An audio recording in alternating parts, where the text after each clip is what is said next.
Pangpahalaba kay buhay ngunyan ang samuyang babanatan. Day ka mo maghadit, kasakob ka mo dyan. Dinakul-dakul mi talaga yan para day na kita magkagaradan. Bulay na lang ka mga classmate ang samuyang nakursunadahan. Nagkasurundo sa ibang kaklase tang magralawod sa salog. Iyo ang ipapangbangot mi dyan. Inula mi na dyan supanduang gunaw na gata. Ibinabaw mi naman subuyod. Kompletos ricados na. Magrelaksa na ka mo dyan. Papakuluan na sana. Dumungaw na ang gustong dumungaw. Tatakluban ko na. Habang pigpapakuluan ko yan, isa-shoutout ko lang sa mga nag-request na kaklase ta. Shoutout kay Ma'am Adel Padillion, kay Ma'am Jenny Malto Abal, kay Ma'am Regina Ubias Dialogo, shoutout kay classmate Robert Basaliote Berdin dyan sa Rapo-Rapo, kay Domingo Ramirez and Ramirez family. Siyempre, kasabay si Ma'am Sara May Domingiano Bernal kang baka kay Albay. Magpreparar ka na ma'am kan laugan mo, tatawan ng takakaining gulay. Dai pangani lumayog ang kaldirong an, kambiyo ng pigrarabarabahan, inda ko na lang. Bago pa yan lumayog, alat mo na tamay nalingawan, 1253 pedasong magic sarap, iyo na sana ang kulang. Hala, sige, larga, tuloy ang pakuruluan ta. Ibabalik ko na sa taklob para mainguragan na siya. Titistingong ko yan digdi sa primerong bungkal kung pwede na. Dahil sa masabawon pa siya, tatakluban ko pa. Alat-alatan na sana nindo, madalion man sana. Mga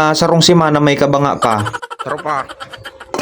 Kung may mga dumanon ka mo, ipapass forward ko na hanggang sa umubas na. Pupwersahon ko na siya para madali na kita. Ikakaag ko na dyan sa primerong ginunaw na gata. Aalato na sana yan na umubas-ubas. Pwedeng-pwede na naman baga. Dararahunan nindo sa mga laugan nindo. Mare na kamudigdi. Wara sa nakimagdarang kasirula. Ta makairak man kami. Dai ko naman pagpaparapaalo yung paine. O paano mga classmate? Hanggang sa muli.